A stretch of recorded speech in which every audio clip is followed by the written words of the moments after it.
Hey y'all, welcome back to my channel, and if you're new, welcome. We're going to be talking about the earliest signs and symptoms of pregnancy. So don't mind my pajamas, okay, because I got real comfortable. I got my favorite pillow behind me because we really about to be getting into it. So I hope y'all are ready. If you are new to my channel, you're already here. Go ahead and subscribe, like, comment. So let's go ahead and get into what y'all really are here for. Are you pregnant? I'm here to help y'all out. So I'm currently pregnant right now. I'm 8 months pregnant. I was actually like 3 weeks pregnant when I knew I was pregnant, before I actually knew, if that makes sense. The test was really like a confirmation. You should really know your body and be in tune with your body. It's kind of going to get like personal, or like, what's the word? It's going to be a lot of TMI in this video. So if you don't want to hear that, or you feel uncomfortable talking about it, then you should just go ahead and click off the video. I had a pretty regular cycle. So my period would come on at the same time every month. And I pay a lot of attention to everything that happens with my body. So when things weren't the same, and when I started experiencing these signs and symptoms, I'm like, something's not right. You know, if it's a possibility that you're pregnant. And after hearing these signs and symptoms, sis, don't be in denial. If you feel like you really could be pregnant, go ahead and take that test, because it's better to know than to not know. So with saying that, the number one, I feel like the most obvious sign everyone should know about is a missed period. Now I know there's a lot of females that don't have a regular cycle, or they'll go weeks to months without getting a period. So I guess that doesn't really apply to y'all. This is more so for the people who have a regular period that comes on once a month. So if you miss your period, that's probably like one of the most obvious signs that you're pregnant. I also wanted to mention that some people don't experience any symptoms or any signs at all when they're pregnant.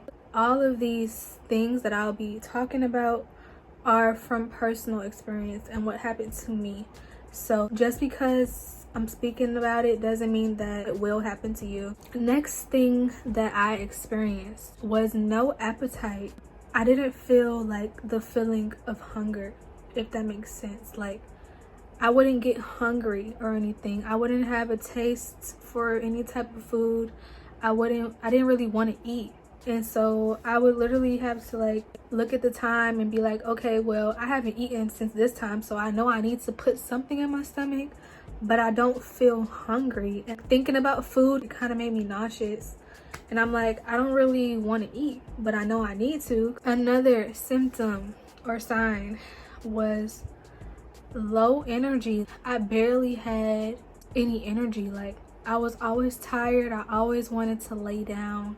I didn't really want to do anything. That also like played into the whole no appetite, nausea thing. Because I was feeling nauseous, it made me want to go to lay down. And so I wasn't eating when I'd be sleeping. So I'd go all day without eating. I'd randomly get really fatigued, kind of feel like I was gonna pass out. And first I was thinking maybe it's because I was barely eating.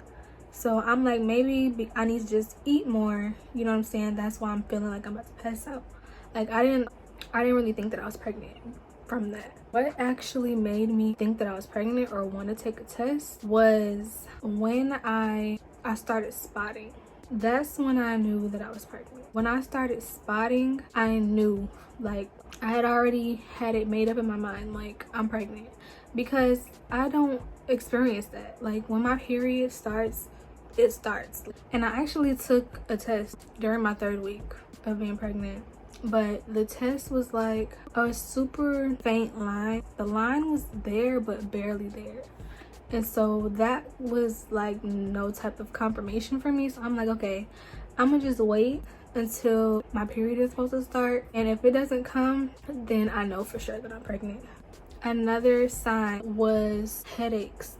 Now, I actually would experience headaches before pregnancy. Like, I would get random headaches. So that was a normal thing for me. Now thinking back, I was getting like headaches more frequently. I was probably having to take medicine like every day because I would get a headache, like a really bad like migraine type of headache. I know that a lot of people experience headaches, so that could kind of be like an easy sign to miss, you know what I'm saying? The next sign and symptom that I experienced, and I think I didn't start experiencing this actually until my 2nd month of pregnancy, is sensitive nipples. Like really sensitive, tender nipples. And honestly, y'all, I'm still pregnant, so I'm only talking about like first trimester and the first month or 2 months of pregnancy. I remember like I didn't want anything touching my breast at all. I couldn't even go to sleep with a shirt on, like with a bra or anything on, because anything that like rubbed against them or touched them, it was like a really cringy feeling. Like, I mean, they were just really tender. And if you're in a relationship, y'all, I know a lot of women experience where they don't want to be touched. Like you don't want to do anything. Okay, let's just say that you don't want to do anything, you don't want to be touched. You're just like, leave me alone, don't touch me, don't look at me. You stay on your side of the bed, I'm stay on mine. I know a lot of women experience that, and I kind of experienced a little bit of that. I would get irritated so quick. Every little thing was irritating me, but I just didn't want to be bothered. The next symptom I want to talk about, night sweats. When I say night sweats are like one of the worst, because I would literally wake up drenched. Like the whole back of my shirt would be wet, and it was so annoying. I'd go to sleep all clean and fresh, and I'd wake up just sweaty, and that was the worst, because who wants to wake up after going to sleep clean with a fresh bath or shower, whatever you prefer, and then wake up all nasty and sweaty? I don't think that stopped until, I don't even remember when that stopped. When you're pregnant, even before, this also goes into my next sign that I want to talk about, which is shortness of breath. What we don't realize, being pregnant, your body is doing a lot of work. You know, you're growing a human inside of you, so your body is constantly doing a lot of work. So I feel like that had a lot to do with the sweating, like, you know, the hormones and everything. And a lot of people don't think that you would experience this pretty early on in your pregnancy, like the first month of your pregnancy, even before you start to grow a belly. You don't have to have a big bump or be later in your pregnancy to experience shortness of breath. It definitely happens pretty early on.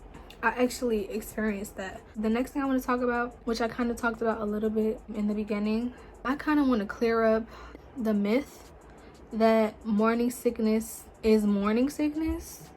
I just want to say that morning sickness should actually be called all day sickness, okay? Because it can happen in the morning, it can happen in the afternoon, it can happen at night, it can happen all day long, which is what I experienced. I experienced nausea all day long. A tip I want to share with you all, if you don't already know, your doctor should tell you this, if you let them know that you're experiencing morning sickness. But you have to eat frequent meals, and I don't mean like big meals, like regular meals. Like what I would have to do is I had to set an alarm for every 2 hours, and I know that you're not supposed to eat whole deli meat when you're pregnant, but I didn't know that at first. Like before I switched doctor's offices, the very first doctor office I went to, they didn't tell me like you're not supposed to eat deli meat while you're pregnant. So I was eating it. I would make a sandwich. I'd make probably like 2 or 3 sandwiches. I'd put them in the fridge. I'd cut them in half or whatever. I put them in the fridge, and I'd set an alarm every 2 hours. I'd eat half of a sandwich, some fruit, drink a lot of water, and I'd probably go back to sleep. Because like I said, I had no like energy. I would sleep all day. If I didn't feel like I was feeling really nauseous, I would just eat some soup. And I remember sometimes it would be so bad where I didn't even want to eat anything. Like I literally would just sip on soup broth all day and just drink a lot of water, because I didn't want to get dehydrated from not drinking or eating anything. I didn't want to have to go to the hospital or anything like that. So I made sure that I would drink a lot of water. Eating frequently actually helped a lot with my nausea. Even though at the time you feel like food, even the thought of it makes you want to throw up. Make sure that you're eating and or putting something on your stomach. I kind of wanted to mention this in my next video, but I'll mention it a little bit in this video too, because it is kind of an early sign. Your sense of smell, it becomes like a dog's sense of smell when you're pregnant. Like you smell everything, every little thing you pick up on the smell. And that was one of the things that contributed to my nausea, because it was certain smells that would make me so sick. And honestly, I'm still experiencing that. I feel like you experience that your whole pregnancy, a strong sense of smell, but it's the worst during your first trimester, because that's when you are experiencing morning sickness and nausea. But I feel like those are all the signs and symptoms, like the early signs and symptoms that I experienced. I really hope that I help somebody out. Like I said, if you are experiencing any of these symptoms, it's not 100% that you're pregnant, but it's a possibility. And if you feel like you could be pregnant, like I said in the beginning, don't be in denial. Go ahead and take that test. So you guys, that concludes this video. I'm really interested and curious to know, what are some of the early signs and symptoms that y'all experience that I didn't mention in the video? So put that in the comment section. If you don't want to comment under the video, you can DM me on Instagram as well. It's ananda.monet. I'm going to also put it in the description box. I hope y'all enjoyed this video. If you did, make sure you like it. Subscribe if you're not already subscribed. All of that is greatly appreciated. And yeah, I'll catch y'all in the next video.